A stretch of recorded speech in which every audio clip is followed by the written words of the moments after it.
Hello, welcome to my channel. ಈ ಒಂದು ಕತೆ ತುಂಬ ಇಂಟ್ರೆಸ್ಟಿಂಗ್ ಆಗಿದೆ. ಕೊನೆ ತನಕ ಸ್ಕಿಪ್ ಮಾಡದೆ ನೋಡಿ. ಪ್ರೀತಿಗೆ ಸಾವಿಲ್ಲ. ತನುಜ ಮಧ್ಯಮ ವರ್ಗದ ಹುಡುಗಿ.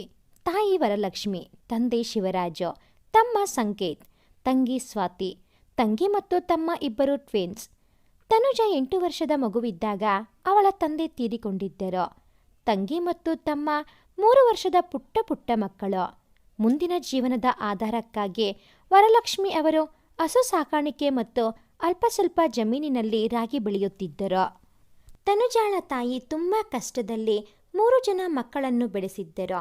ಒಬ್ಬ ಹೆಂಗಸು ಯಾರದೇ ಸಹಾಯ ಇಲ್ಲದೆ 3 ಮಕ್ಕಳನ್ನು ಬೆಳೆಸಿ ಅವರಿಗೆ ಉನ್ನತ ಶಿಕ್ಷಣ ಕೊಡಿಸಿ ಮನೆ, ಹಸು, ಹೊಲ ಎಂದು ಬದುಕುವುದು ತುಂಬಾ ಕಷ್ಟಕರದ ಸಂಗತಿಯೇ ಆಗಿತ್ತು.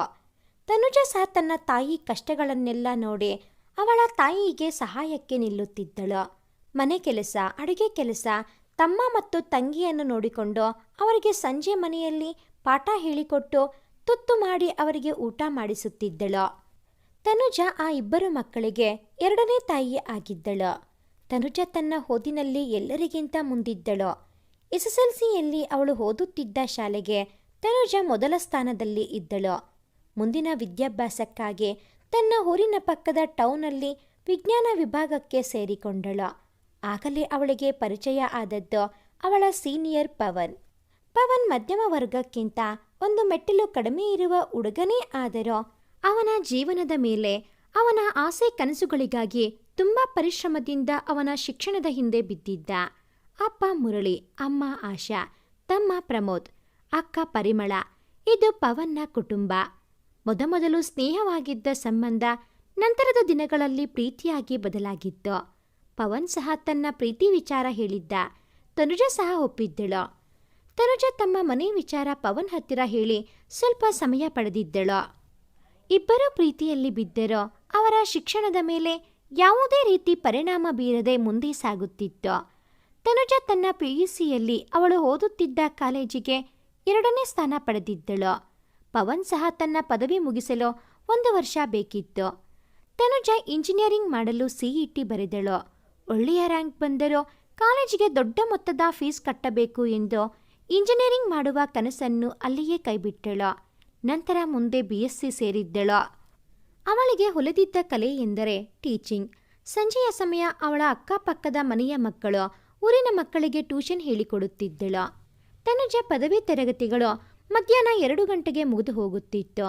ತನುಜ ಓದಿದ್ದ ಪ್ರೌಢಶಾಲೆಯಲ್ಲಿ ವಿಜ್ಞಾನ ವಿಷಯಕ್ಕೆ ಶಿಕ್ಷಕರ ಕೊರತೆ ಇರುವುದು ತಿಳಿದು ತನುಜ ಪ್ರಾಂಶುಪಾಲರ ಬಳಿ ತಾನು ಮಕ್ಕಳಿಗೆ ಪಾಠ ಮಾಡುವುದಾಗಿ ಹೇಳಿ ಅದೇ ದಿನ ಒಂದು ಡೆಮೋ ತರಗತಿ ಸಹ ಕೊಟ್ಟು ಬಂದಿದ್ದಳು. ತನುಜಾಳಿಗೆ ಅವಳ ಶಿಕ್ಷಣದ ಮೇಲೆ ಇದ್ದ ಹಿಡಿತ, ಮಕ್ಕಳಿಗೆ ಅರ್ಥವಾಗುವ ರೀತಿಯಲ್ಲಿ ಉದಾಹರಣೆಗಳನ್ನು ನೀಡಿ ಪಾಠ ಹೇಳಿಕೊಟ್ಟು ಮಕ್ಕಳ ಪೂರ ಗಮನ ಅವಳ ಪಾಠದ ಮೇಲೆ ಇರುವಂತೆ ಮಾಡುವ ಅವಳ ವೈಖರಿ, ಅವಳ ಮಾತಿನ ಕೌಶಲ್ಯ, ಪಾಠ ಮಾಡುವಾಗ ಅವಳ ಹಾವಭಾವ ನೋಡಿ ಪ್ರಾಂಶುಪಾಲರೇ ಒಂದು ಕ್ಷಣ ಬೆರಗಾಗಿ ನೋಡುತ್ತಾ ನಿಂತು ಬಿಟ್ಟರು. ತನುಜ ತನ್ನ ತರಗತಿ ಮುಗಿಸಿ ಹೊರಬಂದರೆ, ತುಂಬ ಚೆನ್ನಾಗಿ ಪಾಠ ಮಾಡ್ತೀಯ ತನುಜ, ನಾಳೆಯಿಂದ ತರಗತಿ ತಗೋ ಎಂದವರು ಅವಳ ಕೆಲಸ ಕಾಯಂ ಮಾಡಿದ್ದರು. ತನುಜ ಅವಳ ತಾಯಿಗೆ ಸಹ ಹೇಳಿದ್ದಳು. ಅವರು ಮೊದಲು ಬೇಡ ಎಂದರು. ನಂತರ ತನುಜ ಹಠ ಮಾಡಿ ತಾನು ಹೋಗಿಯೇ ಹೋಗುತ್ತೇನೆ ಎಂದವಳ ಹಠಕ್ಕೆ ಮಣಿದು ಸರಿ ಎಂದಿದ್ದರು. ಅಂದಿನಿಂದ ಬೆಳಗ್ಗೆಯಿಂದ ಮಧ್ಯಾಹ್ನದವರೆಗೂ ಅವಳ ಪದವಿ ತರಗತಿ, ನಂತರ ಮಧ್ಯಾಹ್ನ ಹೈಸ್ಕೂಲ್ನಲ್ಲಿ ಪಾಠ, ಸಂಜೆ ಊರಿನ ಮಕ್ಕಳಿಗೆ ಟ್ಯೂಷನ್ ಎಂದು ಅವಳ ಜೀವನದಲ್ಲಿ ಬ್ಯುಸಿ ಆದಳು. ತನ್ನ ಕುಟುಂಬ ಮತ್ತು ಪವನ್ಗೆ ಸಹ ಅಲ್ಪ ಸ್ವಲ್ಪ ಸಹಾಯ ಕೊಡುತ್ತಿದ್ದಳು. ಇದೇ ರೀತಿ ತನ್ನ 3 ವರ್ಷ ಪದವಿ ಜೊತೆ ತನ್ನ ಕೆಲಸ ಸಹ ಮುಂದುವರಿಸಿದ್ದಳು. ಈ ಮಧ್ಯೆ ಪವನ್ ತನ್ನ ಪದವಿ ಮುಗಿಸಿ ಒಂದು IT ಕಂಪನಿಯಲ್ಲಿ ಕೆಲಸಕ್ಕೆ ಸೇರಿ ಬಡ್ತಿ ಸಹ ಪಡೆದಿದ್ದ. ಪವನ್ ಮತ್ತು ತನುಜ ಪ್ರೀತಿ ವಿಚಾರ ಪವನ್ ಮನೆಯಲ್ಲಿ ಹೇಳಿದ್ದ. ಅವರೂ ಸಹ ಖುಷಿಯಲ್ಲಿ ಒಪ್ಪಿದ್ದರು. ತನುಜ ತನ್ನ ಅಮ್ಮನಿಗೆ ತನ್ನ ಪ್ರೀತಿ ವಿಚಾರ ತಿಳಿಸಿದ್ದಳು. ಆದರೆ ಅವಳ ಅಮ್ಮ ಸುತರಾಮ್ ಒಪ್ಪಲಿಲ್ಲ. ಚಿಕ್ಕಂದಿನಿಂದ ನೀನು ಪಟ್ಟ ಕಷ್ಟಗಳೇ ಸಾಕು, ಮತ್ತೆ ನಿನ್ನನ್ನು ಕಷ್ಟಗಳಿಗೆ ದೂಡುವುದಿಲ್ಲ. ನಿನಗೆ ಒಂದು ಒಳ್ಳೆಯ ಮನೆತನ ಮತ್ತು ಶ್ರೀಮಂತ ಮನೆತನದ ವ್ಯಕ್ತಿಗೆ ಕೊಟ್ಟು ಮದುವೆ ಮಾಡುವೆ. ಈ ಸಂಬಂಧ ಬೇಡ ಎಂದು ನಿರಾಕರಿಸಿದ್ದರು. ನಿನಗೆ ನಿನ್ನ ಮಗಳ ಜೀವನದ ನೆಮ್ಮದಿಗಿಂತ ಶ್ರೀಮಂತಿಗೆ ಹೆಚ್ಚಾಗುತ್ತಾ ಅಮ್ಮ? ನಾನು ಶ್ರೀಮಂತೆ ಆಗಿರಬೇಕು ಅಂತ ಆಸೆನಾ? ಅಮ್ಮ, ನಾವು ಪ್ರೀತಿಸುವವರು ಜೊತೆ ಇದ್ದರೆ ಅದೇ ಸಿರಿತನ. ಎಷ್ಟು ಕಷ್ಟ ಬಂದರೋ ನನ್ನ ಕೈ ಬಿಡದೆ ಕೊನೆಯವರೆಗೂ ನೋಡಿಕೊಳ್ಳುವ ವ್ಯಕ್ತಿ ಮುಖ್ಯನಾ? ಅಥವಾ ಒಂದು ಮೂಲೆಗೆ ತಳ್ಳಿ ನೀನು ಹೀಗೆ ಇರಬೇಕು, ನೀನು ಇದೇ ಕೆಲಸ ಮಾಡಬೇಕು ಅಂತ ಬಂಗಾರದ ಪಂಜರದ ಪಕ್ಷಿಯಾಗಿರಬೇಕಾ ಎಂದು ಮತ್ತಷ್ಟು ಮಗದಷ್ಟು ಹೇಳಿ ನೋಡಿದರೋ ವರಲಕ್ಷ್ಮಿ ಅವರ ನಿರ್ಧಾರ ಬದಲಾಗಲಿಲ್ಲ. ಪವನ್ ತನುಜಾಳನ್ನು ಮನೆಯಿಂದ ಬಂದು ಬಿಡು, ನಾವು ಮದುವೆ ಆಗೋಣ ಎಂದರೆ, ಇಲ್ಲ ಪವನ್, ನಾನು ಸತ್ತರೂ ಆ ರೀತಿ ಮಾಡುವುದಿಲ್ಲ. ಸ್ವಲ್ಪ ಸಮಯ ಕೊಡು, ನಾನು ಅಮ್ಮನನ್ನು ಹೇಗಾದರೂ ಮಾಡಿ ಒಪ್ಪಿಸುತ್ತೇನೆ ಎಂದವಳು ಸ್ವಲ್ಪ ಸಮಯ ಪಡೆದು ಅಲ್ಲಿಂದ ಮನೆ ಕಡೆ ಹೊರಟಳು. ದಿನಗಳು ಹುರುಳುತ್ತಿದ್ದವು. ಆದರೆ ವರಲಕ್ಷ್ಮಿ ಅವರ ನಿರ್ಧಾರ ಮಾತ್ರ ಸ್ವಲ್ಪವೂ ಸಡಿಲವಾಗಲಿಲ್ಲ. ತನುಜ ತನ್ನ ಹೈಸ್ಕೂಲ್ನಲ್ಲಿ ತನ್ನ ಕೆಲಸ ಮುಂದುವರಿಸುತ್ತಿದ್ದಳು. ಒಂದು ದಿನ ಇದ್ದಕ್ಕಿದ್ದಂತೆ ಪವನ್ ತಮ್ಮ ಪ್ರಮೋದ್ ತನುಜ ಹತ್ತಿರ ಬಂದು ಪವನ್ ವಿಷ ಸೇವಿಸಿ ಹಾಸ್ಪಿಟಲ್ ಸೇರಿರುವ ವಿಷಯ ಮುಟ್ಟಿಸಿದ್ದ. ತನುಜ ಒಂದು ಕ್ಷಣ ಸಹ ವ್ಯಯ ಮಾಡದೆ ಪವನ್ ತಮ್ಮನ ಜೊತೆ ಅವನ ಬೈಕ್ ಹೇರಿ ಹಾಸ್ಪಿಟಲ್ ದಾರಿ ಹಿಡಿದಿದ್ದಳು. ಅವರು ಹೋಗಬೇಕಿದ್ದ ಹಾಸ್ಪಿಟಲ್ಗಿಂತ ಸ್ವಲ್ಪ ದೂರದಲ್ಲಿ ಒಂದು ದೇವಸ್ಥಾನ ಇತ್ತು. ಪ್ರಮೋದ್ ತನುಜಾಳನ್ನು ಆ ದೇವಸ್ಥಾನದ ಮುಂದೆ ನಿಲ್ಲಿಸಿ, ಅತ್ತಿಗೆ, ದೇವಸ್ಥಾನದ ಒಳಗೆ ಹೋಗಿ ಅಣ್ಣನಿಗೆ ಏನೂ ಆಗದಿರಲಿ ಎಂದು ಬೇಡಿಕೆ ಇಟ್ಟು ಬನ್ನಿ, ಹೋಗೋಣ ಎಂದರೆ ಮೊದಲೇ ಭಯದಲ್ಲಿ ಇದ್ದವಳಿಗೆ ಆ ಕ್ಷಣಕ್ಕೆ ಅದೇ ಸರಿ ಎನಿಸಿತ್ತು. ಪವನ್ಗೆ ಏನೂ ಆಗಬಾರದು, ಅವನು ನನ್ನ ಜೀವ ಎಂದುಕೊಂಡವಳು ಸರಿ ಎಂದು ತಲೆ ಆಡಿಸಿ ದೇವಸ್ಥಾನದ ಒಳ ನಡೆದಿದ್ದಳು. ದೇವಸ್ಥಾನದಲ್ಲಿ ಹೆಚ್ಚೇನು ಮಂದಿ ಇರಲಿಲ್ಲ. ತನುಜ ಗಡಿಬಿಡಿಯಲ್ಲಿ ಸ್ವಲ್ಪ ದೊಡ್ಡ ದೊಡ್ಡ ಹೆಜ್ಜೆ ಇಟ್ಟು ಬಂದವಳು ವಿನಾಯಕನ ಮುಂದೆ ಭಕ್ತಿಪೂರ್ವಕವಾಗಿ ಕಣ್ಣು ಮುಚ್ಚಿ ಕೈ ಮುಗಿದು, ತಂದೆ ವಿನಾಯಕ, ನಿನ್ನೆ ನಂಬಿದ್ದೀನಿ. ಪವನ್ಗೆ ಯಾವುದೇ ರೀತಿಯ ತೊಂದರೆ ಆಗಿರಬಾರದು. ನನ್ನ ಆಯಸ್ಸು ಸಹ ಅವನಿಗೆ ದಾರೆ ಎರೆದು ಅವನನ್ನು 100 ವರ್ಷ ಸುಖ ಸಮೃದ್ಧಿ ನೀಡಿ ಕಾಪಾಡು ದೇವಾ ಎಂದುಕೊಂಡವಳು. ಅವಳ ಮುಂದೆ ಯಾರೋ ನಿಂತಂತೆ ಭಾಸವಾಗಿ ಕಣ್ತೆರೆದರೆ ಪವನ್ ತನುಜ ಕೊರಳಿಗೆ ತಾಳಿ ಕಟ್ಟಿದ್ದ. ಅವಳು ಆಶ್ಚರ್ಯದಲ್ಲಿ ಅವನ ಮುಖ ನೋಡುತ್ತಾ ನಿಂತರೆ ಪವನ್ ಅವಳ ಕೆನ್ನೆಗೆ ಅರಿಶಿನ ಹಚ್ಚಿ ಮೈತಲೆಗೆ ಕುಂಕುಮ ಹಚ್ಚಿದ್ದ.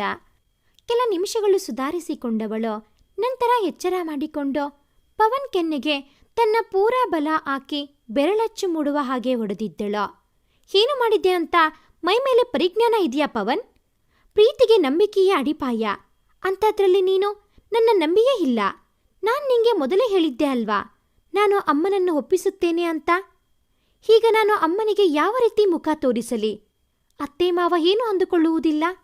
ಇನ್ನು ನೀನು ಪ್ರಮೋದ್ ನನ್ನ ಹತ್ತಿರ ಸುಳ್ಳು ಹೇಳಿ ಇಲ್ಲಿಗೆ ಕರೆತಂದೆ ಅಲ್ವಾ ಎಂದು ಒಂದೇ ಸಮನೆ ಬಡಬಡಿಸುತ್ತಿದ್ದವಳ ಮುಂದೆ ಅಕ್ಕ ಎಂದು ಅವಳ ತಮ್ಮ ತನುಜ ಮುಂದೆ ಬಂದು ನಿಂತರೆ, ಸಂಕೇತ್, ನೀನು ಇವರ ಜೊತೆ ಸೇರಿಕೊಂಡ ಎಂದವಳು ಸಂಕೇತ್ ಕೆನ್ನೆಗೆ ಹೊಡೆಯಲು ಕೈ ಮಾಡಿದರೆ, ತನುಜ, ಏನ್ ಮಾಡ್ತಿದೀಯಾ? ಇದೆಲ್ಲ ನನ್ನದೇ ಪ್ಲಾನ್. ಅವನಿಗೆ ಯಾಕೆ ಹೊಡಿತೀಯಾ? ನಿಂಗೆಷ್ಟೇ ಕೋಪ ಬಂದರೋ ಆ ಕೋಪ ನನ್ನ ಮೇಲೆ ತೀರಿಸಿಕೋ. ನನಗೆ ಹೊಡಿ, ಅವನಿಗಲ್ಲ ಎಂದವನು ಮತ್ತೊಂದು ಏಟು ಅವಳ ಕೈಯಿಂದ ಅವನೇ ಹೊಡೆದುಕೊಂಡಿದ್ದ. ನಂತರ ತನುಜ ಪವನ್ ಜೊತೆ ಅವನ ಮನೆಗೆ ಹೋಗಲು ಒಪ್ಪಲಿಲ್ಲ. ಅವಳ ಅಮ್ಮನ ಮನೆ ಬಾಗಿಲಿಗೆ ಹೋದಳೋ ಇಲ್ಲವೋ, ಅವರಿಗೆ ಮೊದಲೇ ವಿಷಯ ಮುಟ್ಟಿದ್ದ ಕಾರಣ ಅವರು ತನುಜಾಳನ್ನು ಮನೆಯೊಳಗೆ ಸೇರಿಸಲಿಲ್ಲ. ನಿನ್ನ ಅಪ್ಪ ಸತ್ತಾಗಿಂದ ನಿಮ್ಮನ್ನು ಒಬ್ಬರ ಮನೆ ಬಾಗಿಲಿಗೆ ಬಿಡದೆ ಸಾಕಿ ಸಲಹಿದ್ದಕ್ಕೆ ನಾನು ಈಗ ಊರಲ್ಲಿ ತಲೆ ಎತ್ತಿ ನಡೆಯದಂತೆ ಮಾಡಿ ಒಳ್ಳೆ ಬಹುಮಾನ ನೀಡಿದೆ. ನನ್ನ ಹೊಟ್ಟೆ ಉರಿಸಿ ನೀವು ಅದು ಹೇಗೆ ಸಂತೋಷವಾಗಿ ಇರ್ತೀರಾ? ಆ ದೇವರು ನಿನಗೆ ಒಳ್ಳೆಯದು ಮಾಡ್ತಾನಾ ಎಂದು ಅವಳಿಗೆ ಬೈದು ಕಳುಹಿಸಿದ್ದರೋ. ಪವನ್ ಸಹ ಎಷ್ಟೇ ಹೇಳಲು ನೋಡಿದರೋ ಅವರು ಅವನ ಮುಖ ಸಹ ನೋಡಲಿಲ್ಲ. ನಂತರ ಪವನ್ ಅವಳ ಕೈ ಹಿಡಿದು ಅವನ ಮನೆ ಕಡೆ ಹೊರಟಿದ್ದ. ಮಗ ಸೊಸೆ ಮನೆ ಬಾಗಿಲಿಗೆ ಬರುವಷ್ಟರಲ್ಲಿ ಪವನ್ ತಾಯಿ ಆರತಿ ಹಿಡಿದು ಮನೆ ಬಾಗಿಲಲ್ಲಿ ನಿಂತಿದ್ದರು. ಮೊದಲೇ ಪ್ರಮೋದ್ ವಿಷಯ ಮುಟ್ಟಿಸಿದ್ದರಿಂದ ಆಶಾ ಅವರು ಮನೆ ಬಾಗಿಲಲ್ಲೇ ನಿಂತಿದ್ದರು. ಖುಷಿಯಲ್ಲಿಯೇ ಸೊಸೆ ಮತ್ತು ಮಗನಿಗೆ ಆರತಿ ಮಾಡಿ ಹೊಳಕರೆದಿದ್ದರು. ತನುಜಾ ಅವಳ ಅತ್ತೆಯ ಬಳಿ ಮಾತನಾಡಿ ಕ್ಷಮೆ ಸಹ ಕೇಳಿದ್ದಳು. ಅವರು ಸಹ ತನುಜಾಳನ್ನು ಯಾವುದೇ ವಿಚಾರ ತಲೆಗೆ ಹಾಕಿಕೊಳ್ಳದೆ ಇರುವಂತೆ ಸೂಚಿಸಿ, ಎಲ್ಲದಕ್ಕೂ ಸ್ವಲ್ಪ ಸಮಯ ತೆಗೆದುಕೊಳ್ಳುತ್ತದೆ, ನಂತರದ ಸಮಯ ಎಲ್ಲ ಒಂದು ಹಂತಕ್ಕೆ ಬರುತ್ತದೆ ಎಂದು ಧೈರ್ಯ ತುಂಬಿ ಅವಳ ಜೊತೆ ಮಾತುಕತೆ ಆರಂಭಿಸಿದ್ದರು. ಪವನ್ ತನುಜಾ ಬಳಿ ಎಷ್ಟು ಬಾರಿ ಕ್ಷಮೆ ಕೇಳಿದರೋ ಅವಳು ಮಾತ್ರ ಅವನನ್ನು ಕ್ಷಮಿಸುವ ಮಾತೇ ಇಲ್ಲ ಎಂಬಂತೆ ಅವನ ಜೊತೆ ಮಾತು ಬಿಟ್ಟಿದ್ದಳು. ಪವನ್ ಅಕ್ಕ ಪರಿಮಳಾಗೆ ಮದುವೆಯಾಗಿ ಒಂದು ಗಂಡು ಮಗು ಇತ್ತು.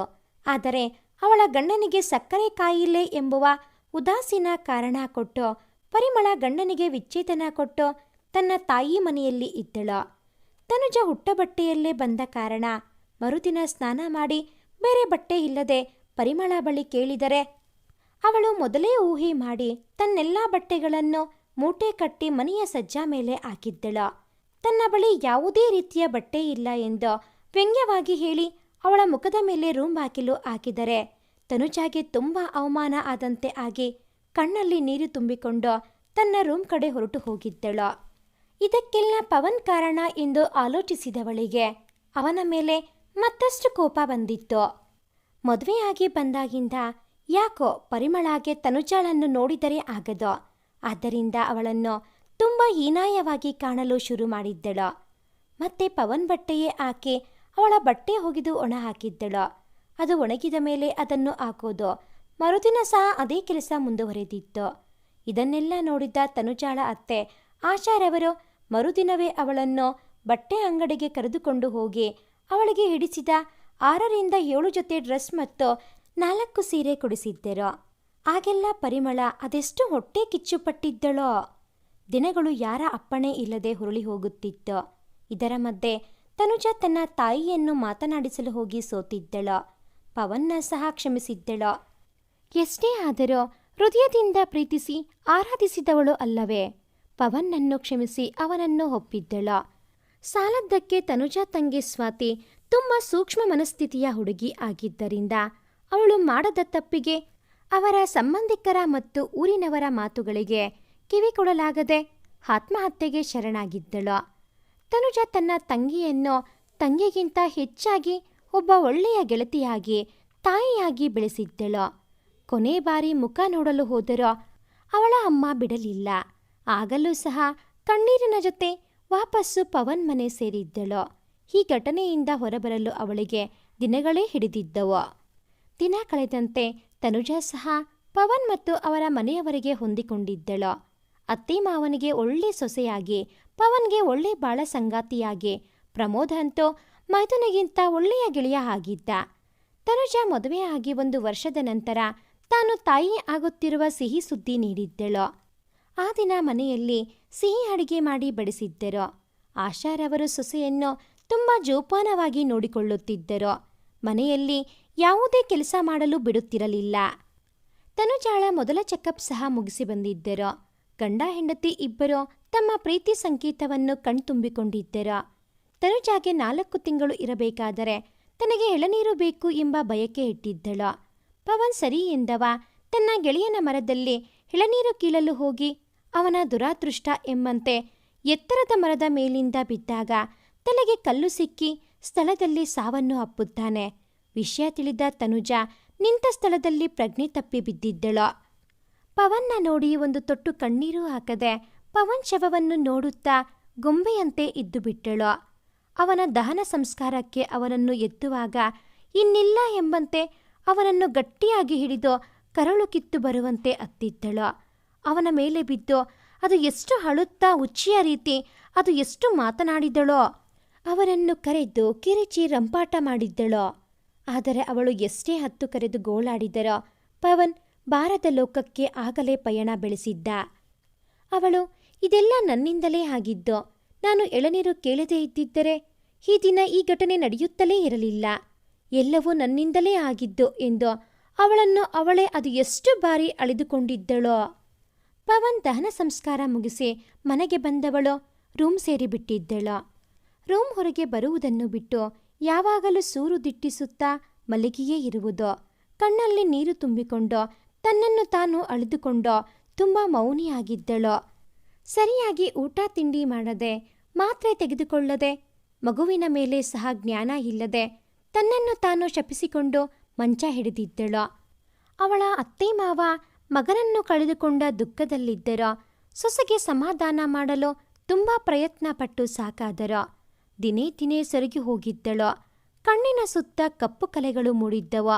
ನಂತರದ ದಿನಗಳಲ್ಲಿ ಅವಳ ಅತ್ತೆ ಮಗುವ ವಿಚಾರ ತೆಗೆದು, ನಿನ್ನ ಮತ್ತು ಪವನ್ ಪ್ರೀತಿಯ ಸಂಕೇತ ನಿನ್ನ ಹೊಟ್ಟೆಯಲ್ಲಿ ಇದೆ ಕಂದ, ಅದನ್ನ ಉಳಿಸಿಕೋ. ಅವನಿಗೆ ಭೂಮಿ ಋಣ ಮುಗಿದಿತ್ತು ಅನಿಸುತ್ತೆ, ಅದಕ್ಕೆ ನಮ್ಮನ್ನೆಲ್ಲ ಬಿಟ್ಟು ಹೋದ. ಈಗ ನೀನು ಅದೇ ವಿಚಾರ ಮನಸ್ಸಿಗೆ ಹಾಕಿಕೊಂಡು ನಿನ್ನ ಹೊಟ್ಟೆಯಲ್ಲಿರುವ ಮಗುನೂ ಕಳೆದುಕೊಳ್ಳಬೇಡ ತಾಯಿ ಎಂದವರು ಅವಳ ಮುಂದೆ ಊಟ ಮತ್ತು ನೀರಿನ ಲೋಟ ಇಟ್ಟು ಹೊರನಡೆದಿದ್ದರು. ಅಷ್ಟರಲ್ಲೇ ತನುಜ ಹೊಟ್ಟೆ ನೋವಿನಿಂದ ಕಿರಿಚಿದಾಗ ಅವಳನ್ನು ಹಾಸ್ಪಿಟಲ್ಗೆ ಸೇರಿಸಿದ್ದರು. ಅವಳ ದುರದೃಷ್ಟ ಎಂಬಂತೆ ಅವಳ ಮಗು ಕಣ್ಣು ತೆರೆದು ಪ್ರಪಂಚ ನೋಡುವ ಮೊದಲೇ ಕಣ್ಣು ಮುಚ್ಚಿತ್ತು. ತಮ್ಮ ಪ್ರೇಮದ ಸಂಗೀತವಾಗಿದ್ದ ಮಗು ಸಹ ಕಳೆದುಕೊಂಡಿದ್ದಳು.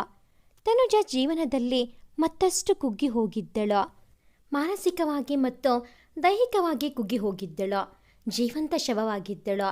ಅವಳ ಅತ್ತೆ ಮಾವ ಮೈದುನ ಒಬ್ಬರು ಬಿಟ್ಟರೆ ಮತ್ತೊಬ್ಬರು ಅವಳ ಜೊತೆ ಇದ್ದು ಮಾತನಾಡುತ್ತಿದ್ದರು. ಮುರಳಿಯವರು ಹೆಚ್ಚು ಮನೆಯಲ್ಲಿ ಇರದೆ ಕೆಲಸಕ್ಕೆ ಹೊರಟು ಹೋಗುತ್ತಿದ್ದರು. ಆಶಾರವರು ಅವಳ ಜೊತೆ ಹೆಚ್ಚು ಮಾತುಕತೆ ಹೇಳುವುದರಲ್ಲಿ ಇದ್ದರೂ ಪ್ರಮೋದ್ ಸಹ ತನುಜಾಳನ್ನು ಅತಿ ಹೆಚ್ಚು ಕಾಳಜಿ ಮಾಡುತ್ತಿದ್ದ. ಆಶಾರವರು ಹೊರ ಹೋದಾಗ ಅಥವಾ ಕೆಲಸದಲ್ಲಿ ಇದ್ದಾಗ ಪ್ರಮೋದ್ ತನುಜಾ ಜೊತೆ ಇದ್ದು ಅವಳನ್ನು ಮಾತನಾಡಿಸುತ್ತಿದ್ದನು. ಇದನ್ನೆಲ್ಲ ನೋಡುತ್ತಿದ್ದ ಪರಿಮಳ ಮಾತ್ರ ಅವರ ಇಬ್ಬರ ಮಧ್ಯೆ ಒಂದು ಕೆಟ್ಟ ಸಂಬಂಧವನ್ನು ರೂಪಿಸಿದ್ದಳು. ನನ್ನ ತಂದೆ ತಾಯಿ ತುಂಬ ಕಷ್ಟಪಟ್ಟು ನಮ್ಮನ್ನು ಬೆಳೆಸಿದ್ದಾರೆ. ನನ್ನ ತಮ್ಮ ಅಕ್ಕ ಇಬ್ಬರೂ ಇದ್ದರೂ ಒಂದು ವೇಳೆ ನಾನು ಇಲ್ಲ ಅಂದ್ರೋ ನೀನು ಅಪ್ಪ ಅಮ್ಮನನ್ನು ನೋಡಿಕೊಳ್ಳಬೇಕು ಎಂದು ಪವನ್ ಅದೆಷ್ಟು ಬಾರಿ ಹೇಳಿದ್ದನೋ. ಅದೆಲ್ಲ ನೆನೆದವಳ ಮನಸ್ಸು ಇನ್ನಷ್ಟು ಕುಗ್ಗಿಸಿತ್ತು. ಅವರು ಸಹ ತಮ್ಮ ಮಗ ಕಳೆದುಕೊಂಡವರು. ಜೊತೆಗೆ ನನ್ನನ್ನು ಈ ರೀತಿ ಇಲ್ಲ, ನಾನು ಈ ರೀತಿ ಇರೋದು ಒಳ್ಳೆಯದಲ್ಲ ಎಂದು ತಿಳಿದವಳು ಆದಷ್ಟು ಗೆಲುವಾಗಲು ಪ್ರಯತ್ನಪಟ್ಟು ಸ್ವಲ್ಪ ಸ್ವಲ್ಪವೇ ಚೇತರಿಸಿಕೊಂಡಿದ್ದಳು. ದಿನ ಕಳೆದಂತೆ ತನುಜ ಸುಧಾರಿಸಿಕೊಂಡರೆ ಅವಳ ಅತ್ತೆ ಅವಳನ್ನು ನಿರ್ಲಕ್ಷಿಸಲು ಶುರು ಮಾಡಿದ್ದರು. ಏಕೆಂದರೆ ಅವಳ ಕಾಲುಗುಣ ಸರಿಯಿಲ್ಲ. ಮದುವೆಯಾಗಿ ವರ್ಷಕ್ಕೆ ನಿನ್ನ ಮಗನನ್ನು ನುಂಗಿ ನೀರು ಕುಡಿದಳು. ಅದು ಹಾಳಾಗಿ ಹೋಗಲಿ, ಪವನ್ ನೆನಪಿಗೆ ಅಂತ ಇದ್ದ ಮಗು, ಅದನ್ನೂ ಸಹ ಉಳಿಸಿಕೊಳ್ಳಲು ಆಗಲಿಲ್ಲ. ಇದು ಎಂಥ ಹೆಣ್ಣು ಎಂಬ ಮಾತುಗಳನ್ನು ಕೇಳಿ ಕೇಳಿ ಸಾಕಾಗಿದ್ದರು. ಸಾಲದ್ದಕ್ಕೆ ಪರಿಮಳ ಪ್ರಮೋದ್ ಮತ್ತು ತನುಜಾಗೆ ಸಂಬಂಧವಿದೆ ಎಂಬ ಮಾತನ್ನು ಅವರ ತಲೆಗೆ ತುಂಬಿದ್ದರು. ಆಶಾರವರು ಸಹ ಸ್ವಲ್ಪ ದಿನದಿಂದ ಕಟುಕಾಗಿ ನಡೆದುಕೊಳ್ಳಲು ಆರಂಭಿಸಿದ್ದರು. ಅದಕ್ಕೆ ತಕ್ಕಂತೆ ಒಂದು ದಿನ ತನುಜ ತನ್ನ ರೂಮ್ ಕ್ಲೀನ್ ಮಾಡುವಾಗ ಪ್ರಮೋದ್ ಸಹ ಸಹಾಯಕ್ಕೆ ಬಂದಿದ್ದ. ಮೊದಲೇ ಹಲ್ಲಿ ಇಲಿ ಎಂದರೆ ಹೆದರಿ ಕಿಲೋಮೀಟರ್ ಹಾರುವ ತನುಜ ಇಂದು ತನ್ನ ರೂಮಲ್ಲೇ ಹಲ್ಲಿ ನೋಡಿ ಗಾಬರಿಯಲ್ಲಿ ಪ್ರಮೋದ್ನನ್ನು ಅಪ್ಪಿ ಹಿಡಿದಿದ್ದಳು. ಅದೇ ಸಮಯಕ್ಕೆ ಪರಿಮಳ ತನುಜಾ ಕೋಣೆಯ ಮುಂದೆ ಹಾದು ಹೋಗುವಾಗ ಅವರಿಬ್ಬರನ್ನು ಆ ರೀತಿ ನೋಡಿ ಪಕ್ಕದಲ್ಲೇ ಹೋಗುತ್ತಿದ್ದ ಅವಳ ಅಮ್ಮನನ್ನು ಕರೆತಂದು ತೋರಿಸಿದ್ದಳು. ಅದನ್ನೇ ತಪ್ಪಾಗಿ ತಿಳಿದ ಆಶಾರವರು ತನುಜಾಳನ್ನು ಹಿಂದಕ್ಕೆ ಎಳೆದು ಕೆನ್ನೆಗೆ ಬಾರಿಸಿದ್ದರು. ಏನಾಯಿತು ಎಂದು ತಿಳಿಯುವಷ್ಟರಲ್ಲೇ ಮತ್ತೊಂದು ಕೆನ್ನೆ ಬಾರಿಸಿದ್ದರು. ಕಣ್ಣಲ್ಲಿ ನೀರು ತುಂಬಿಕೊಂಡು ಅತ್ತೆ ಎಂದು ಮುಂದೆ ಮಾತನಾಡಲು ತನುಜಾ ಬಂದರೆ ಪ್ರಮೋದ್ ಮಾತನಾಡಲು ಬಂದವನನ್ನು ಆಶಾರವರು ತಡೆದಿದ್ದರು. ಅವನು ಏನು ಹೇಳಲು ಹೊರಟಿದ್ದಾನೆ ಎಂಬುದನ್ನು ಕೇಳಲು ಸಹ ತಯಾರಿರಲಿಲ್ಲ. ಮತ್ತೆ ತನುಜಾಳ ಕಡೆ ತಿರುಗಿದವರು, ನನ್ನ ಆ ರೀತಿ ಕರಿಬೇಡ, ನಾನು ಏನೂ ಅಂದ್ಕೊಂಡಿದ್ದೆ, ಆದರೆ ನೀನು ಈ ರೀತಿ ಛೆ, ಆಗಲೇ ಒಬ್ಬ ಮಗನನ್ನು ನುಂಗಿ ನೀರು ಕುಡಿದೆ, ಈಗ ನನ್ನ ಇನ್ನೊಬ್ಬ ಮಗನ ಜೊತೆ ಛಿಚಿ ಎಂದವರು ಮುಖ ಪಕ್ಕಕ್ಕೆ ಹಾಕಿದರು. ಆಗಲೇ ಪರಿಮಳ, ಅಮ್ಮ ಅಲ್ಲಿ ನೋಡು, ಗೋಡೆ ಮೇಲೆ ಎಲ್ಲ ಯಾವುದೋ ಫೋನ್ ನಂಬರ್ಗಳನ್ನು ಸಹ ಬರೆದು ಇಟ್ಟಿದ್ದಾಳೆ ಎಂದು ಗೋಡೆ ಕಡೆ ಕೈ ತೋರಿದರೆ ಆಶಾರವರು ತನುಜಾ ಮುಖ ನೋಡಿ ಅಸಹ್ಯವಾಗಿ ಮುಖ ಮಾಡಿದರು. ತನ್ನ ಅತ್ತೆಯಿಂದ ಈ ಮಾತುಗಳನ್ನು ಕನಸಲ್ಲೂ ಊಹಿಸಿರಲಿಲ್ಲ. ಆದರೆ ಇಂದು ಆಶಾರವರ ಮಾತುಗಳನ್ನು ಕೇಳಿ ಒಂದೇ ಬಾರಿ ಭೂಮಿಗೆ ಇಳಿದ ಅನುಭವವಾಗಿತ್ತು. ಸಾಲದ್ದಕ್ಕೆ ಇಷ್ಟು ಹೊತ್ತು ತಾಳ್ಮೆಯಿಂದ ಇದ್ದವಳು ಪರಿಮಳ ತೋರಿದ ಕಡೆ ದೀರ್ಘವಾಗಿ ದಿಟ್ಟಿಸಿ ನೋಡಿದವಳು. ಅದು ಪರಿಮಳ ಕೈ ಬರಹ ಎಂದು ತಿಳಿದು ಪರಿಮಳ ಕೆನ್ನೆಗೆ ಬಾರಿಸಿದ್ದಳು. ಕೋತಿ ಕದ್ದು ತಿಂದು ಮೇಕೆ ಮೂತಿಗೆ ಹೊರಿಸಿದ ಹಾಗೆ ನೀನು ಹೂರು ಬಸವಿಯ ಹಾಗೆ ತಿರುಗಿ ಯಾರೋ ನಂಬರ್ ತಂದು ನಾನು ರೂಮಲ್ಲಿ ಇರದ ಸಮಯದಲ್ಲಿ ಬರೆದು ಈಗ ನನ್ನ ತಲೆಗೆ ಕಟ್ತಾ ಇದ್ದೀಯಾ? ನನ್ನ ಚಾರಿತ್ರಕ್ಕೆ ಮಸಿ ಬಳಿತಾ ಇದೀಯಾ? ಇದರಿಂದ ನಿಂಗೆ ಏನು ಲಾಭ ಎಂದವಳು ಮತ್ತೊಂದು ಕೆನ್ನೆಗೆ ಬಾರಿಸಿಕೊಟ್ಟಿದ್ದಳು. ಆಶಾರವರು ತನುಜಾ ಎಂದರೆ, ಯಾಕತ್ತೆ ಮಗಳ ಮೇಲೆ ಕೈ ಮಾಡಿದೆ ಅಂತ ಕೋಪ ಬರ್ತಿದೀಯಾ? ಅಲ್ಲ, ನಿಮ್ಮ ಮಗಳು ಕೇವಲ ಸಕ್ಕರೆ ಕಾಯಿಲೆ ಅಂತ ನೆಪ ಮಾಡಿ ಗಂಡನಿಗೆ ವಿಚ್ಛೇದನ ಕೊಟ್ಟು ಹೋರ್ ಬಸವಿ ಥರ ಹೋರು ತಿರುಗೋ ಇವಳ ಮಾತು ನಂಬಿ ನನ್ನ ಮೇಲೆ ಅನುಮಾನ ಪಡ್ತಿದ್ದೀರಿ ಅಲ್ವಾ? ಪ್ರಮೋದ್ ನನ್ನ ಮೈದುನ, ನಾನು ಅವನ ಅತ್ತಿಗೆ ಅಂದರೆ ತಾಯಿ ಸಮಾನ ಅಂತಾರೆ. ಆಗ ಪ್ರಮೋದ್ ನನ್ನ ಮಗನ ಸಮಾನ. ಅಂದರೆ ತಾಯಿ ಮಗನ ಮಧ್ಯೆ ಸಂಬಂಧ ಇದೆ ಅಂತ ಅದು ಹೇಗೆ ನೀವು ಆಲೋಚನೆ ಮಾಡಿದ್ರಿ ಅತ್ತೆ? ವಾಹ್ ಅತ್ತೆ ವಾಹ್, ಇಷ್ಟು ಆಲೋಚನೆ ಮಾಡದೆ ಅದು ಹೇಗೆ ಇಷ್ಟು ಮಾತನಾಡಿದಿರಿ ಅತ್ತೆ? ನೀವು ಅದು ಹೇಗೆ ಇಷ್ಟು ಮೂರ್ಖರಾದಿರಿ ಅಂತ ಅರ್ಥ ಆಗಲಿಲ್ಲ. ನೀವು ನೋಡಿರೋ ಹಾಗೆ ಆಗಲಿ ಕೇಳಿರೋ ಹಾಗೆ ಆಗಲಿ ನಾನು ಯಾರ ಜೊತೆ ಸಹ ಹೆಚ್ಚು ಮಾತನಾಡಲ್ಲ. ಅಂಥದ್ರಲ್ಲಿ ನೀವು ಹೇಗೆ ಈ ರೀತಿ ಆಲೋಚನೆ ಮಾಡಿ ಇಷ್ಟು ದೊಡ್ಡ ಆಪಾದನೆ ನನ್ನ ಮೇಲೆ ಹಾಕ್ತೀರಾ? ನೀವು ವಯಸ್ಸಲ್ಲಿ ಮಾತ್ರ ದೊಡ್ಡವರು, ಆದರೆ ನನಗೆ ಹೀಗೆ ಅನಿಸುತ್ತಿದೆ ನೀವು ಮನಸ್ಸಿನಿಂದ ತುಂಬ ಚಿಕ್ಕವರಾದಿರಿ ಅತ್ತೆ ಎಂದವಳು. ಪರಿಮಳ ಕಡೆ ತಿರುಗಿ, ತುಂಬ ದಿನದಿಂದ ನನ್ನನ್ನು ಮನೆಯಿಂದ ಹೊರಗಡೆ ಹಾಕಬೇಕು ಅಂತ ಕಾಯ್ತಾ ಇದೆಯಾ ಅಂತ ಗೊತ್ತು. ಆದರೆ ಈಗಲೇ ಗೊತ್ತಾಗಿದ್ದು ನಿಮ್ಮ ಅಮ್ಮ ಸಹ ನನ್ನ ಮನೆಯಿಂದ ಹೊರಗಡೆ ಹಾಕಬೇಕು ಅಂತ ಅನ್ಕೋತಿದ್ದಾರೆ. ಜಾಸ್ತಿ ಯೋಚನೆ ಮಾಡಬೇಡ. ಪವನ್ ಈ ಪ್ರಪಂಚ ಬಿಟ್ಟು ಹೋದಾಗಲೇ ನಾನು ಹೋಗಬೇಕು ಅಂತ ತೀರ್ಮಾನ ಮಾಡಿದ್ದೆ. ಆದರೆ ನನ್ನ ಮಗು ಆದರೂ ನಾನು ಬದುಕೋಕೆ ಕಾರಣ ಆಗುತ್ತೆ ಅಂತ ಇದ್ದೆ. ಅದೇ ನನ್ನ ಪ್ರಪಂಚ ಆಗುತ್ತೆ ಅಂತ ಬದುಕಿದ್ದೆ. ಆದರೆ ಆ ಮಗುಗೂ ನನ್ನ ಮಡಿಲು ಸೇರೋಕೆ ಇಷ್ಟ ಇರಲಿಲ್ಲ. ಅದಕ್ಕೆ ಅದು ಸಹ ನನ್ನ ಬಿಟ್ಟು ಹೋಯಿತು. ಆದರೆ ಈಗ ಈ ಪ್ರಪಂಚದ ಮೇಲೆ ನಾನು ಬದುಕೋಕೆ ಯಾವ ಕಾರಣ ಸಹ ಇಲ್ಲ ಎಂದವಳು ಪ್ರಮೋದ್ ಹತ್ತಿರ ಕ್ಷಮೆ ಕೇಳಿ ಅಲ್ಲಿ ಒಂದು ಕ್ಷಣ ಸಹ ನಿಲ್ಲದೆ ಮನೆಯಿಂದ ಹೊರಗೆ ಹೊರಟು ಹೋಗಿದ್ದಳು. ಮನೆಯಿಂದ ಹೊರಬಂದವಳು ಅದು ಎಷ್ಟು ಬಿಕ್ಕಿ ಬಿಕ್ಕಿ ಅಳುತ್ತಿದ್ದಳೋ. ಆದರೆ ಅವಳ ಕಣ್ಣೀರು ಒರೆಸಲು ಯಾವ ಕೈ ಮುಂದೆ ಬರಲಿಲ್ಲ. ಮನೆಯಿಂದ ಹೊರಟವಳು ನಿರ್ಭಾವುಕಳಾಗಿ ಹೋಗಿದ್ದು ರೈಲು ಟ್ರ್ಯಾಕ್ ಬಳಿ. ಇನ್ನು ಅವಳ ಜೀವ ಮತ್ತು ಜೀವನ ಮೇಲೆ ಯಾವುದೇ ಆಸೆ ಆಗಲಿ ಕನಸಾಗಲಿ ಇರಲಿಲ್ಲ. ಒಂದಷ್ಟು ದೂರದಲ್ಲಿ ರೈಲ್ ಸಹ ಬರುತ್ತಿತ್ತು. ಇನ್ನು ತನ್ನ ಜೀವನ ಮುಗಿಯಿತು ಎಂದು ತಿಳಿದು ಕಣ್ಣು ಮುಚ್ಚಿ ನಿಂತಿದ್ದಳು. ಆ ಕ್ಷಣಕ್ಕೆ ಯಾವುದೋ ಮಗು ಅಳು ಶಬ್ದ ಕೇಳಿ ಕಣ್ಣು ತೆರೆದು ಅಕ್ಕಪಕ್ಕ ನೋಡಿದ್ದಳು.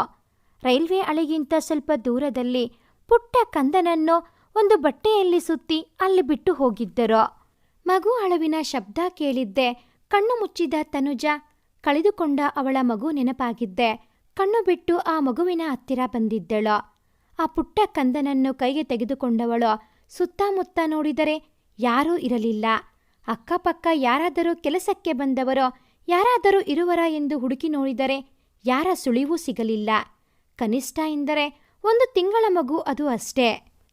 ನನಗೆ ಈ ಪ್ರಪಂಚದ ಮೇಲೆ ಬದುಕೋ ಋಣ ಇವತ್ತು ಮುಗೀತು ಅಂತ ಅಂದ್ಕೊಂಡೆ ಕಣೋ ಪುಟ್ಟ. ನನಗೆ ಅಂತ ಬದುಕೋಕೆ ಈ ಪ್ರಪಂಚದಲ್ಲಿ ಯಾರೂ ಇಲ್ಲ. ಹಾಗಂತ ಬದುಕೋಕ್ಕೂ ಆಸೆ ಇಲ್ಲ. ಸ್ವಾರ್ಥದ ಪ್ರಪಂಚ ಇದು. ನನಗೆ ನನ್ನನ್ನು ನೋಡಿಕೊಳ್ಳೋಕೆ ಆಗಲ್ಲ. ಈಗ ಈ ಮಗು ಎಂದು ಯೋಚಿಸಿದಳು. ಅಲ್ಲೇ ಬಿಟ್ಟು ಹೋಗಲು ಅವಳ ಮನ ಒಪ್ಪಲಿಲ್ಲ. ಹೋಗಲಿ, ಯಾವುದಾದರೂ ಅನಾಥಾಶ್ರಮಕ್ಕೆ ಕೊಡೋಣ ಎಂದುಕೊಂಡಳು. ತದನಂತರ ಯಾವ ರೀತಿ ಅವಳ ಮನ ಬದಲಾಯಿತೋ ತಿಳಿಯದು. ನಾನು, ನನ್ನ ಪವನ್, ನನ್ನ ಮಗು ಇದ್ದಿದ್ದರೆ ಇವತ್ತು ಒಂದು ಪುಟ್ಟ ಮತ್ತು ಸಂತೋಷದ ಕುಟುಂಬ ಇರುತ್ತಿತ್ತು.